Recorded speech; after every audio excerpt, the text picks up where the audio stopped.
kamu bercahaya? Alhamdulillah, mungkin karena kurang jadwal. Jadi banyak-banyak di rumah tuh. Karena ini canda-canda kita yang membuat kalender akhirnya merah semua. Sebenarnya apakah kaitannya, hubungannya ini Ustadz Kiai Arifuddin Lewa sama lembaga dakwah Al-Islah? Jadi, ya, dan itu namanya saya bagus sekali, Bauzi. Al-Badrunya itu saya ambil dari namanya bapakmu. Memang saya ingat persis, kita disuruh ke sana kemari, khutbah Jumat, ditelepon, bahkan nomor telepon rumahmu sampai sekarang saya masih hafal, 857145.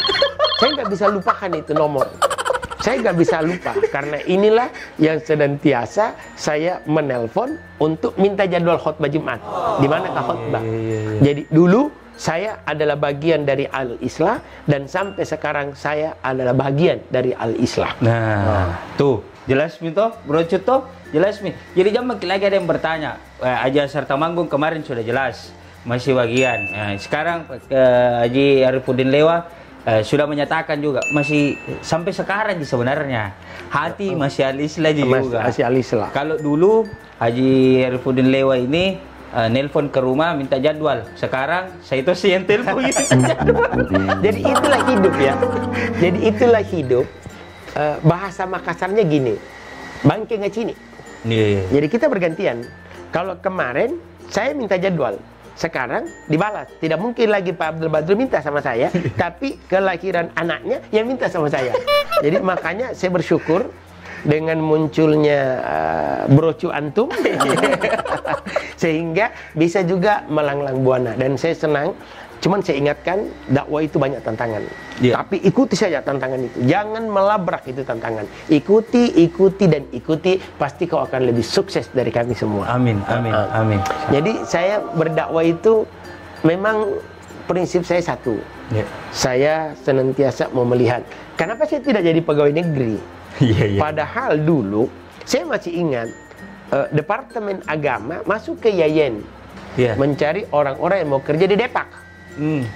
Saya berpikir dari segi ekonomis, saya tanya temanku, berapa gajinya orang di Depak? Kalau itu tidak lebih dari di bawah angka 100 sampai 200 ribu lah. Kala itu ya, tahun 89, 80-an ke atas.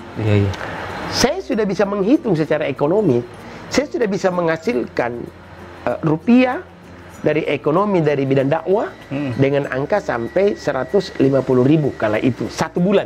Satu bulan. Dan alhamdulillah saya rasakan, karena jobku kala itu, karena mohon maaf belum banyak sainganku. Tidak ada saingan. Paling sainganku yang orang-orang tua macam almarhum Kiai Haji Bustami Syarif. Guru Tak Kiai Haji Salim masih hidup ya, yang di jalan itu, lorong itu. Dia kayaknya beliau, bapakmu masih saingan kita itu Ji. Jadi orang yang lebih tua dari saya sedikit di atas. Ada dulu mubalik yang lebih hebat juga, namanya Rusdi Amin. Di situ juga kita senantiasa mencari ilmunya, dan kalau itu dia memang lebih 3 tahun tua dari kami. Tapi memang waktu itu baru kita barangkali yang dakwah humoris nih. Setelah enggak. Jadi pada saat saya masih muda, memang kita sudah bisa memberikan humoris dakwah. Sebenarnya kan dulu kami dilarang memberikan dakwah secara humoris. Dilarang. Kami tidak mau. Tetapi karena perkembangan zaman, muncullah nama Kiai Haji Zainuddin MZ. Kita mulai ngambil di situ. Ini kan bisa lelucon. Kita buat lelucon. Dan lelucon kita itu erat kaitannya dengan dakwah kita. Betul. Jadi erat kaitannya dengan dakwah, dengan mencoba mempelajari logat bahasa orang. Logatnya. Misalnya kan orang Betawi. Kalau dia ngomongnya kan, lo mau kemana? Ya kita kan orang Makassar susah. Pasti kan, mau kemana kok? Ini bahasa Indonesia Makassar. Betul. Mau kemana kok? Ko itu tidak bisa disalahkan. Karena ko itu adalah aksennya orang Makassar. Ambil mie. Kalau orang dari Betawi kan nggak mungkin ambil mie. Dia pasti udah ngambil belum. Nah itu kan beda sekali. Betul. Belum lagi orang dari Kalimantan, dari kampungmu. Sudah nah, ambil nah. Nah kita di sini ada nih. Nah itu kan aksen-aksen itu yang coba kita pelajari dan kita kaitkan dalam bidang dakwah. Di mana kita berdakwah kita sudah bisa ikuti dialek mereka. Mengikuti dialek mereka. Orang Makassar itu kan bahasanya selalu dengan mi. Tapi saya selalu ingatkan, kita orang Makassar harus pertahankan ini. Karena ciri khas. Nah kita kan orang Bugis Makassar ini mulai hilang ciri khas tak. Pertama, ciri khas dalam berpakaian. Dulu kan orang Tarawih tidak ada pakai begitu. Sarung, pakai ini. Sarung, ya betul. Sekarang brocu pakai baju gamis. Nah, songko enggak ada orang pakai songko begitu. Kita dulu pakai songko. Batas kita masih pertahankan. Saya masih pertahankan pakai sarung. Dulu saya pakai sorban.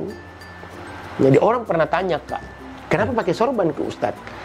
Pada saat itu kita masih muda. Dan ini pengalaman persis yang saya masih ingat. Satu ketika ada di masjid Kodong, duduk. Tidak ada yang tahu kalau saya Ustadz. Pengumuman panitia juga, tabe barang siapa yang bisa khutbah silakan naik, karena Ustadz sampai sekarang belum muncul. Padahal saya sudah di masjid. Di situ kita mulai tergiur pakai sorban. Pertanda bahwa kami adalah Ustadz. Kami adalah dai. Jadi dulu kami punya sorban. Jadi alhamdulillah. Nah, sekarang kan karena ya maklum brocu ada Tommy nama dong. Biar tidak pakai sorban, tidak pakai songko, ditahu jalan Fahri Putih lewat. Jadi mungkin begitu, seperti itulah hidup berdakwah. Jadi memang erat kaitannya Lisladi dengan kaitannya kebesaran namaku dengan Lisla cukup besar. Alisla cukup ambil andil dengan kebesaran namaku. Makanya saya bilang dari awal, nomor teleponmu saja saya masih hafal. Padahal mungkin Ustadz lain sudah lupa ini nomor. Kalau saya tidak, saya hafal benar karena saya tahu persis kalau hari Kamis menelpon. Ada jadwal Jumat atau dan alhamdulillah dari situ saya mulai menata karir sebagai seorang dai. Dan alhamdulillah bapakmu juga sudah memberikan lisensi. Oh bagus ini orang. Nah, jadi saya tambah bersemangat. Dan itu saya ambil. Makanya kalau ada ustadz muda, bagus ini anak. Saya kadang giring dia ke sana, giring dia ke situ. Dan cuma kalau saya menggiring orang, saya harus pantau. Betul. Saya harus pantau dan tanya sama orang di situ, bagaimana itu tadi Ustaz? Bagus sih Pak Ustaz, alhamdulillah. Tapi kalau ada jamaah masih ya wajar lah, wajar. Karena pernah satu ketika, saya nggak usah sebut namanya ya. Ada Ustaz yang kirim. Ternyata pas selesai ceramah, saya ditelepon balik sama orang yang menelpon.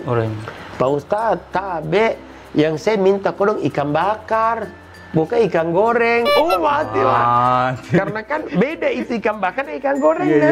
Oh berarti ini anak masih perlu Kak bina. Nah, harus saya panggil ke rumah. Di sini saya berikan ilmu-ilmu bagaimana caranya berdakwah. Dan alhamdulillah sekarang sudah mulai tumbuh bagus.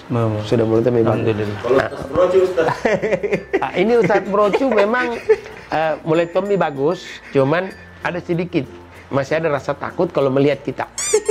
Saya minta kalau berdakwah, siapapun dibawa duduk, jangan kau pernah menganggap dia orang pintar.